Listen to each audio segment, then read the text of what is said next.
realiteti normal, realiteti përditshëm, realiteti i natyrshëm i njerëzve nuk tërheq vëmendjen e publikut dhe ai nuk ekziston se nuk shfaqet.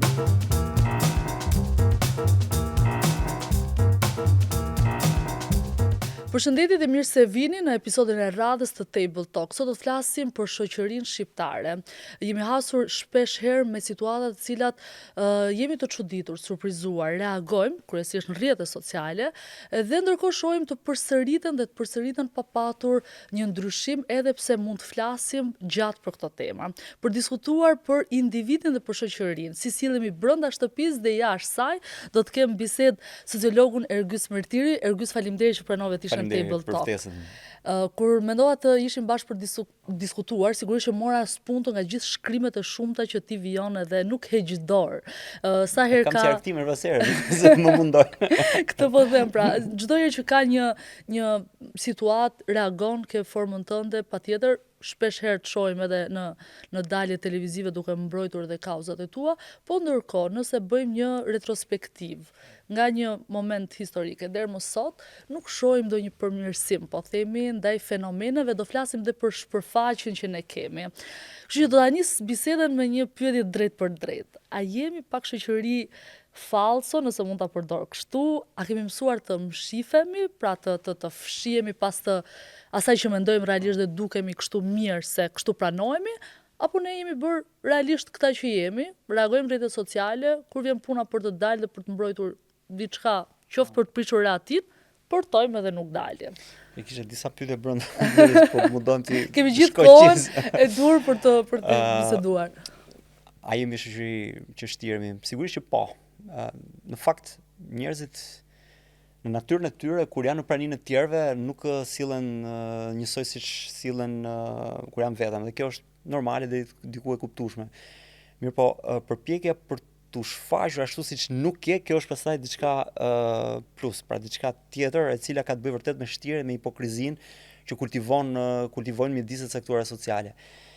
Është një gjë që, sidomos në kohët moderne, shfaqja e mediave, internetit, rrjetet sociale për më tepër, patjetër që krijojnë një format të ri shtirje publike, pra ti prodhon publikun tënd dhe këtij publiku ti i ofron një vete të cilën sigurisht që nuk është ajo çfarë ti je, por është ajo çfarë ti kërkon t'i japësh publikut, sepse ti në momentin që prodhon një publik ti ndjehesh media, ti ndjehesh se je në marrëdhënie, pra ti je dikush si figurë publike përballë, pavarësisht se mund të jesh një njeri çfarë do. Në këtë kuptim patjetër që ti do përpiqesh ta krijosh veten, jo ta shfaqesh. Pra janë dy gjëra të ndryshme. Në momentin që ti komunikon, ti je duke ndërtuar veten tënde, ti je duke projektuar veten tënde dhe ti je duke ju servir veten të tjerëve ashtu siç ti do të dukesh në sytë të tjerëve. Dhe kjo është një smundje masive që ka të bëjë me nevojën që ka njeriu modern për të qenë i dukshëm, i parë, i duartrukitur, i lajkuar. Përpara njerëzit kanë dashur gjithmonë të jenë të pëlqyer tek tjerët, por në rrjetet e tyre sociale. Pra në rrjetet e tyre shoqërore reale, jo në rrjete virtuale, në rrjetet ku njerëzit jetojnë, punojnë, pra në rrjete familjare, në mjedise pune etj. Kurse sot njerëzit shfaqen në mediume të cilat i prodhojnë nëpërmjet frenca, nëpërmjet klikime, nëpërmjet asaj çfarë ofrojnë. Dhe këtu ti jo vetëm që je në përpjekje për të krijuar një profil që nuk e ke, por je edhe në garë me profile të tjera të cilët marrin gjithashtu vëmendje publike dhe ti duke garuar me ta ti përpiqesh të prodhosh tashmë jo më atë çfarë ti do që t'u ofrosh publikut, por për atë të cilët ti mendon se publiku do të dojë për te. Pra pak a shumë jemi një sër aktorësh, po tashmë amator. Bën gjithë aktor, patjetër, po. Siç ti thua dhe jo njerëz real. Sa e veshim të maskën çdo ditë secili prej nesh kur del në shoqërinë shqiptare? Dhe është një fenomen që po e hasim vetëm tek ne, apo është një fenomen që është botror dhe ne thjesht kemi këtë maninë për ta maksimalizuar, për ta zmadhuar, duke qenë një shoqëri e vogël. Është kudo në botë. Për shembull, një prej fenomeneve që janë trajtuar shpesh, domethënë që është që ti mund të jesh i mërzitur dhe ti në momentin që je mërzitur bën një selfie dhe ti do të buzëqeshesh, say cheese, pra kur ti thua cheese, ti në fakt thjesht duke bërë sikur po buzëqesh, ndërkohë që mund të mos të buzëqesh atë moment ose nuk je në formë për të buzëqeshur. Gjithsesi, ti pra në momentin që ti do të shfaqesh pra do vendosësh një maskë nëpërmjet të cilës ti shfaqesh. Pra ti nuk shfaqesh me fytyrën tënde, por shfaqesh nëpërmjet maskave të ndryshme që i përdor dhe vjen një moment që ti harron se cila është fytyra jote, pra e ngatron mes maskave. Se në momentin që ti shtiresh vazhdimisht, kjo pastaj të bën të humbasësh atë çfarë je në realitet. Dhe madje edhe vetë shoqëria jeton mes maskave dhe vetë shoqëria ka një maskë dhe vetë shoqëria nuk e di çfarë është në realitet. Pra humbet realiteti vërtet. Shumë studios që më parë pa lindur rrjetet sociale. Për shembull Guy Debord është një sociolog i cili ka trajtuar fenomenin e shoqërisë së spektaklit, thotë ai. Dhe kjo vjen nga televizioni kryesisht, pra shoqëria spektakularizohet dhe humbet realitetin e vërtet. Merr vlerë vetëm ajo çfarë është spektakolare, ajo çfarë është e shfaqshme, dhe ajo që është e shfaqshme është ajo që bën spektakël që josh dhe tërheq vëmendjen e publikut. Që do thotë, realiteti normal, realiteti i përditshëm, realiteti i natyrshëm i njerëzve nuk tërheq vëmendjen e publikut dhe ai nuk ekziston se nuk shfaqet, nuk e merr, pra nuk e vendos kush kamerën në një mjedis normal. Njerëzit që ecën në rrugë, që shkojnë në punë, nuk janë objekti një këshërie mediatike. Ama njerëzit që zihen në rrugë, që bëjnë sherrë, që protestojnë apo që ku diun dalin nudo në rrugë apo ku bësh gjëra që bien sy, kjo është spektakolarja dhe këtë shfaq media. Pra media në çdo moment duhet të shfaqë gjëra që janë të çuditshme, sepse gjërat normale sepse ti ke shkruar gjatë edhe kujtoj një nga artikujt e tu që ishte rreth fenomenit, po themi të një spektakli, do flasim pak dhe për modele që ka media sot, çfarë jemi duke u shpërfaqur audiencës tonë. Ti ke shkruar shumë gjatë për të gjitha reality show që kanë Shqipëri, që janë bërë tashmë të shumta, ku jeta personale, degradimi i shoqërisë, i individit, pra njeriu shkon deri në ekstreme, kemi parë të ndodhi live në kamera, por ne jemi shoqëri që kemi kaluar çdo gjë në kamera. Ka kamera në politik, kur zihen në parlament, në varrim, në dasma, sot kemi çdo gjë në TikTok, familjar, familje mbretërore që zihen në kamera. Nga se na vjen kjo mani për të instagramizuar, për të patur ndezur rekord telefonin? Pikërisht ka nevoja për të qenë të dukshëm. Po bëja një krahasim me shoqëritë e mëparshme. Shoqëritë e mëparshme ti je i njohur apo i njohshëm në rrethet e tua sociale, familje, punë, lagje, ku diun. Sot, duke humbur marrëdhëniet fizike me njerëzit, sigurisht marrëdhëniet e punës mbeten deri diku, por edhe këtu në shumë raste kanë filluar bëhen remote, punën nga shtëpia, po marrëdhëniet reale mes njerëzve nuk janë më të qëndrueshme, nuk janë më të forta, nuk janë më të dëshirueshme. Këto janë zëvendësuar nga marrëdhënie virtuale në një masë të madhe, sigurisht jo plotësisht. Dhe njerëzit kërkojnë tashmë të jenë të njohshëm në rrethe të tjera më të gjëra. Pra njerëzit befas fillojnë të ndjejnë nevojën për të qenë mediatik. Tani, pra çfarë krijon kjo lloj shoqërie? Duke qenë se ti kërkon të jesh mediatik, ti gjithçka që ke tënde kërkon ta shfaqesh. Dhe këtu vdes një gjë shumë e rëndësishme për njeriu që është intimja. Nëse ka gjë që njeriu ka të shenjtë, është private, është e vetja, ajo çfarë të përket ty, se ajo është ajo çfarë ti je realisht. Dhe në momentin që ti e humbet këtë, ti humbet vetveten. Pra ti jeton në sektësinë e shfaqjes, të dukjes. Dhe kjo pastaj të bën që ti gjithçka ta përdor si instrument dukje. Kam për shembull doli këto kohë një prej personazheve VIP që ka qenë për më tepër edhe në Big Brother, pati një fatkeqësi familjare, i vdes një person i afërm dhe ndërkohë të gjithë personat që kishin ardhur në varrim, që presupozohet që janë njerëz cilët kanë ardhur për ta ngushëlluar, ndërkohë që ai ishte në kulmin e dramës vet, duke qarë, duke ku diun, me përqafuar me të afërmit, gjithë qindra njerëz të tjerë ishin duke filmuar dhe pra pastaj duke hedhur në Instagram. Pra në atë realitetin jetësor. Nuk ka gjë më të tmerrshme se sa spektakularizimi i intimes një dhe sidomos i dhimbjes. Dhimbja është gjëja më intime që ka njeriu. Dhimbja është e jote, ke ti, të dhëm vetëm ty. Dhe të tjerët që të shohin që bashkëndajnë dhimbjen me ty janë thjesht njerëz të tu të afërt që ndjen dhimbje sepse ti ndjen dhimbje dhe kjo i bën solidar me ty.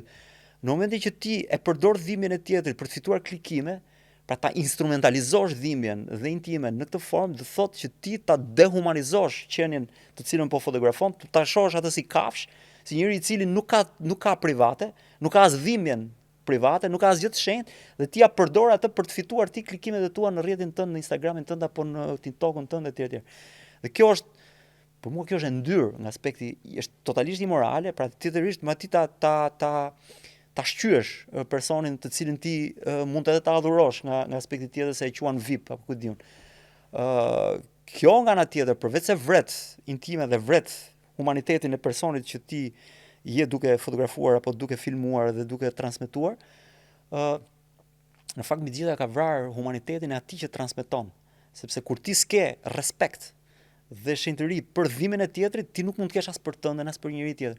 Dhe madje ka njerëz cilët i pozojnë vetë dhimbjen e tyre, kam parë fenomene nga më të kam parë për shembull njerëz të smur me kancer që çdo ditë transmetojnë nëpër rrjetet sociale si po i shkon smundja dhe si po e përballojnë ata smundjen, herë qajnë, herë qeshin, domethënë gjitha dhe kjo më duhet një çmenduri, domethënë një çmenduri ku ti nuk vetmohesh me veten tënde as në hallin tënd. Pra halli jot nuk është më, pra ti nuk ke më halle.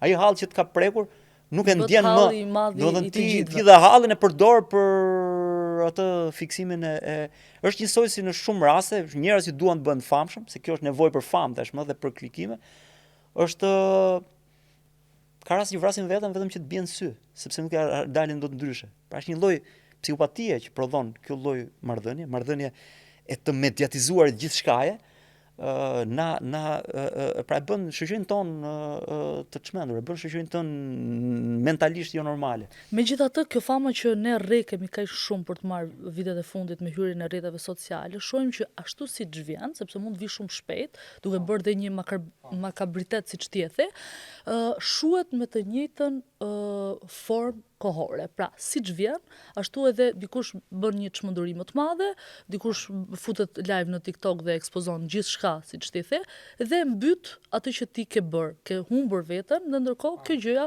është një famë 5 minutëshe, nëse mund t'i referohem kështu.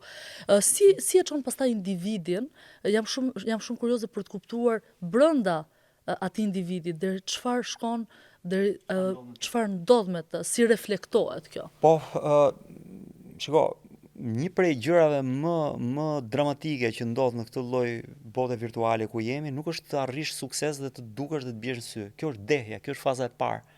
Faza e dytë që është them pjesa më problematike është të ruajturit e suksesit. Nuk është e vështirë të bësh sukses sot. Mjafton të bësh një çmenduri, zgjedhësh që çmenduria tjetër origjinale, pra tjetër çik ndryshe nga çmenduritë e tjera, se ka shumë njerëz në garë për të ofruar çmendurira, dhe ti duhet thjesht bësh një çmenduri në çik ndryshe që të tërheqësh vëmendjen dhe ti mund të fitosh audiencë për momentin. Problemi si ta ruash atë audiencë. Pra, do të thënë dikush një budall mund dalë sot dhe mund të fitojë mijëra klikime. Por kur ky budalliku bëhet për ditë, po ai bëhet bajat dhe njerëzit nuk e klikojnë më. Atëherë ty të duhet të diversifikosh budallëkun që prodhon. Dhe duhet për ditë shpikësh nga një budallëk të ri origjinal gjithashtu.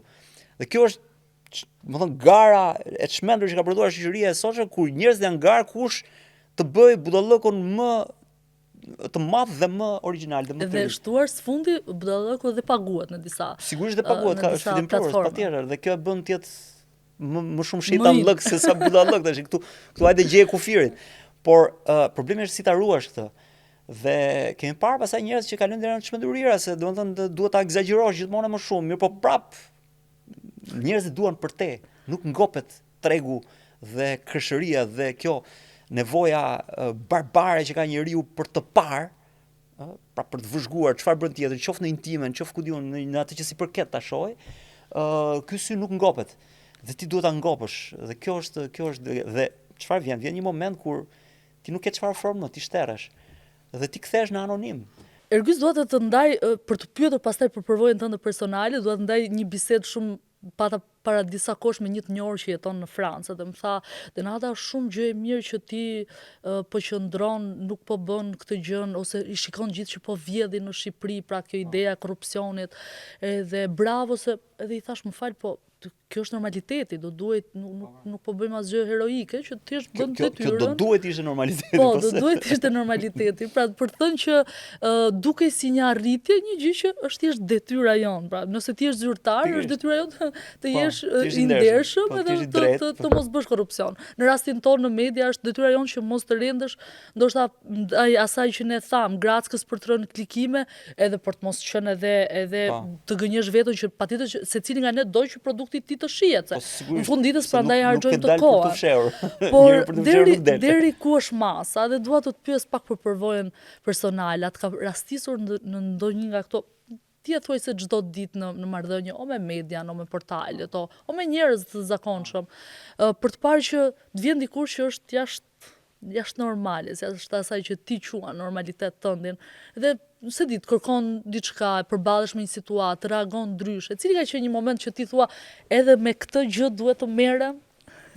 Ke fjalë për median apo? Për median, për marrëdhëniet, shikoj, dhe njerëzore, ose për medias. Në media medias. ka shumë, ti përballesh me kur futesh në këtë, do të thonë, si një gjë njerëz se ti ka për shumë mirë këtë idenë që lufta për klikime është thelbi morale. Sigurisht është drejt që ti kesh nevojë për klikime, por kur ti kërkon këto me mjetet jo të duhura, me mjetet jo të drejta, të cilat ti vetë di që nuk janë drejta, sigurisht është jo morale. Pra të bësh gjën e paduhur, thjesht sepse do që të fitosh, është e pandershme. As me etikën gazetareske, as me çdo lloj etike.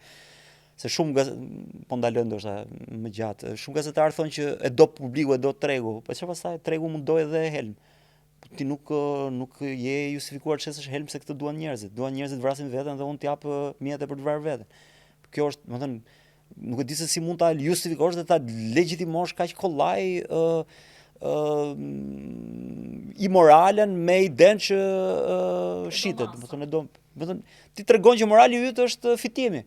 Më fal, po për çfarë edhe politikani këtë thotë. Këtë do elektorati, do ta gënjej, do të vjedhet populli, e vjedhim se fund fare duan vende pune njerëzit dhe japin vende pune. Nuk është kështu. E para, e dyta, tregu nuk do gjithmonë këtë.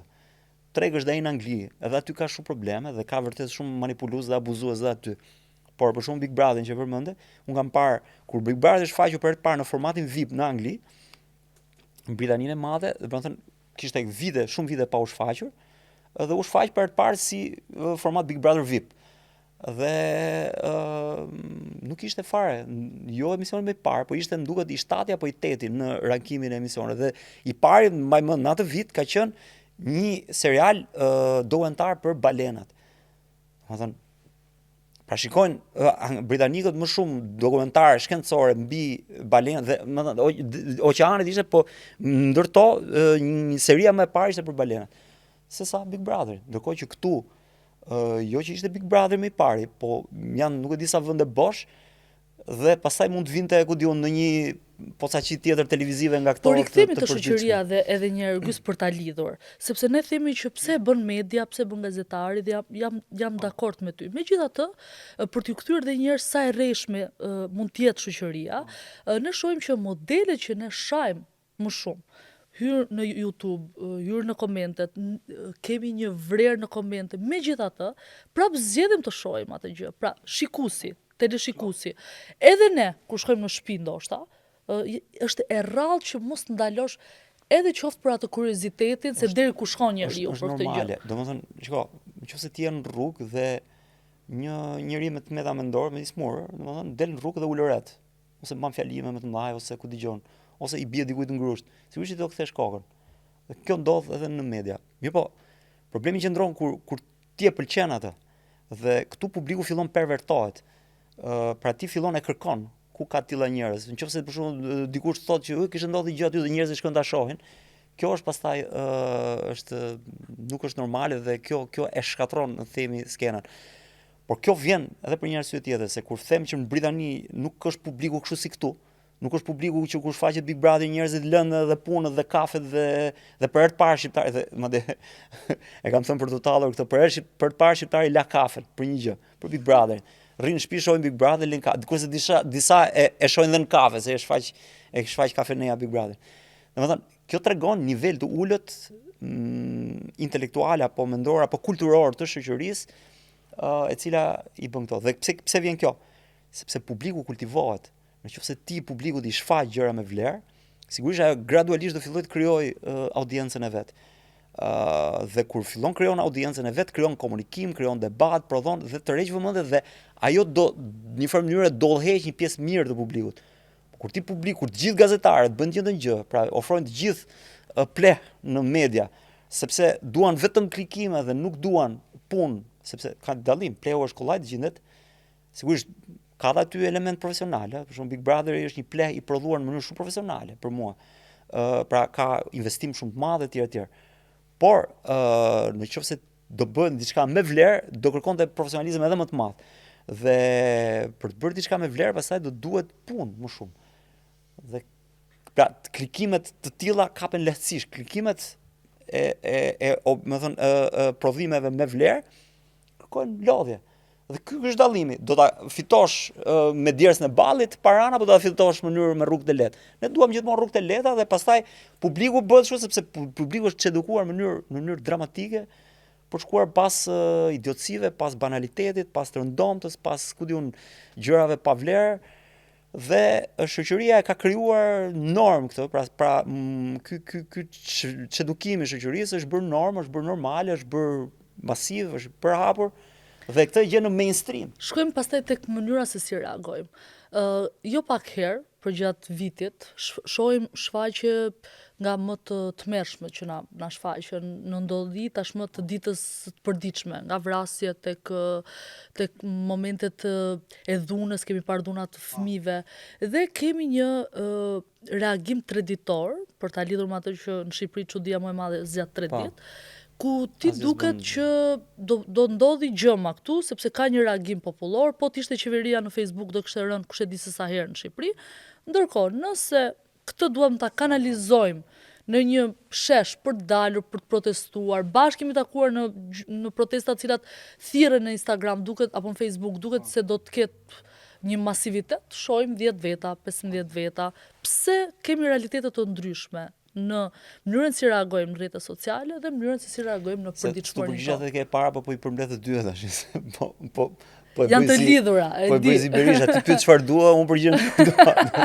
Ti pyet çfarë do, unë përgjigjem çfarë dua. Domethënë sigurisht ky agresiviteti, kjo dhunë në rrjetet sociale që ndeshen nëpër komente është treguese një shoqërie histerike, një shoqërie e cila ka probleme dhe frustracione të mëdha. Është treguese një shoqërie ku njerëzit janë pa lumtur, pa kënaqur, janë të frustruar nga tensionet shumta që i shoqërojnë në jetën e përditshme dhe një lloj parehatie që ka njeriu me veten dhe mungesën e suksesit. Dhe kur shikon në media njerëz të tjerë, qoftë që janë suksesshëm apo jo, sepse reagohet si ndaj njerëzve që ndoshta i meritojnë reagimet, po edhe ndaj njerëzve të cilat vërtet nuk kanë bërë asnjë të keq në shoqërisë. Për shembull, kam parë njërin që është një person që nuk ka një zanat gazetare kështu tip jo politike, domethënë, që si ka bërë askujt të keq shoqërisë, pozon aty, më sa ke pozojnë mediat në një rast krejt normal, një turën e çfarë si thonë, a thotë se kjo është, ku diun, Enver Hoxha është që e ka lënë në vendin në mjerim.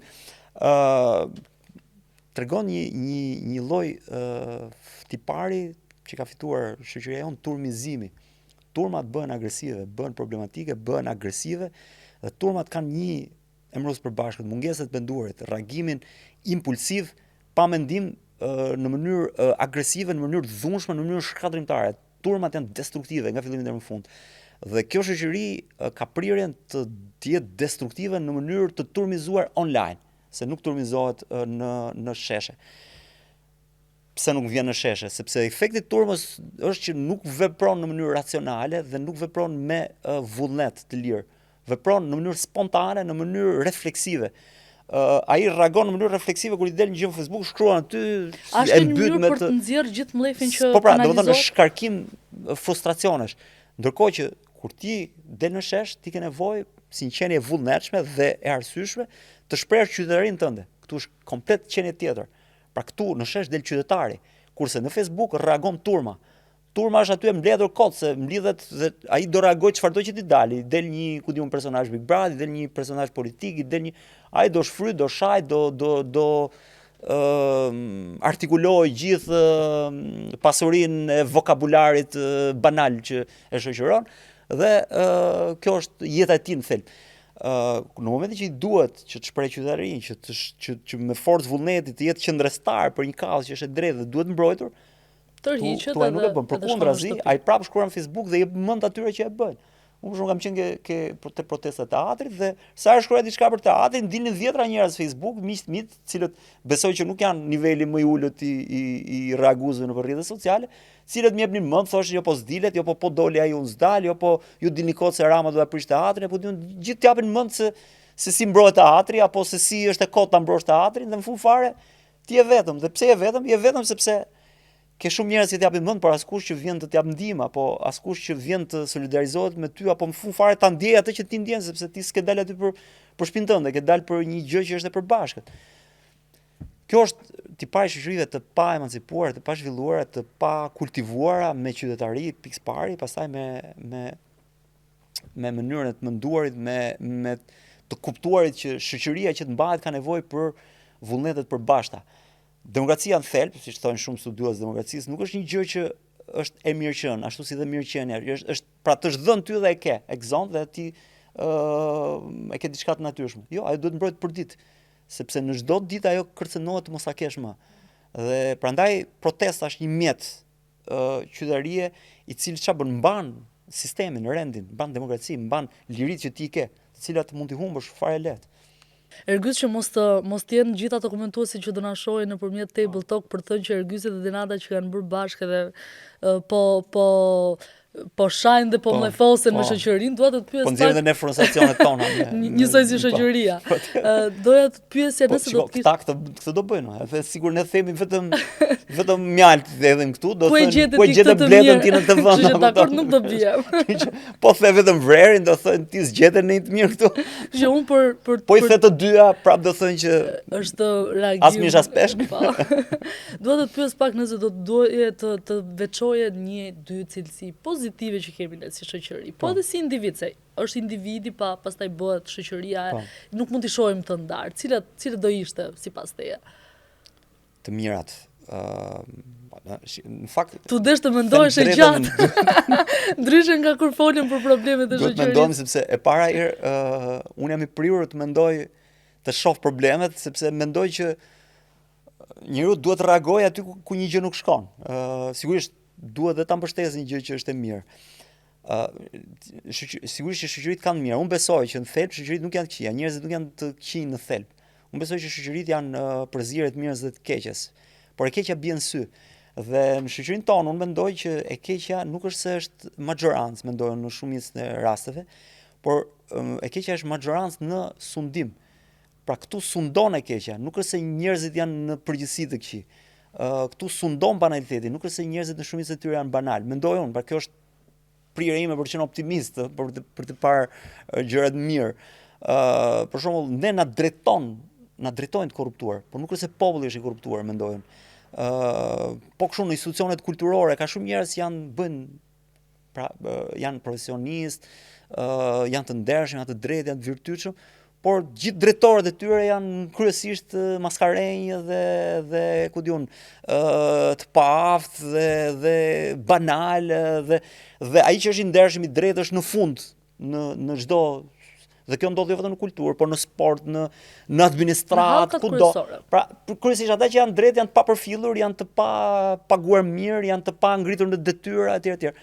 Ata që janë të këqij janë sepse janë konkurrues, sepse përdorin mjete shpeshherë të padrejta, përdorin gjithçka për të kapur pushtetin sepse atë kanë pushtetin, nuk kanë profesionalizëm, nuk kanë vlera.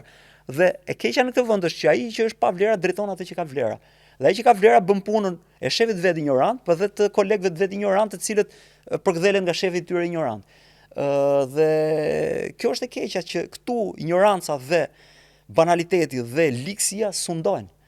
Nëse ne do përmbysnim këtë lloj sistemi ku sundon e liga, kjo shoqëri do ishte brillante, ishte fantastike, domethënë, sepse nga shumë aspekte, mendoj, kjo shoqëri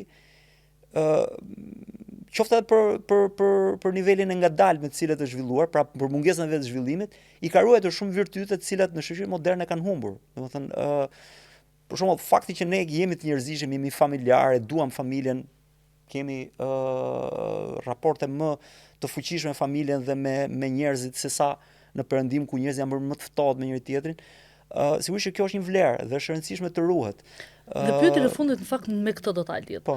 Është e pamundur ne bëm një rezume të asaj që ne shohim, duke u referuar dhe të shkuarës edhe të tashmës, po është shumë e rëndësishme dhe është normale, çdo njeri shef të ardhmen. Edhe do ta mbyll duke të pyetur se ku po shkon shoqëria shqiptare, apo ku do të shkojë në të ardhmen, bazuar në atë që po shohim sot. Po duaj që të kesh parasysh ndërkohë kur ne flasim për këtë, pikërisht duke patur një libër që unë e di që ti e çmon shumë, Më e mira botëve, dhe kur e kam lexuar ka qenë një shokim, sepse duket sikur nuk po shohim të ardhmen, fakt po shohim të tashmen. Bazuar në këtë gjë, ku do të jemi ne si shoqëri?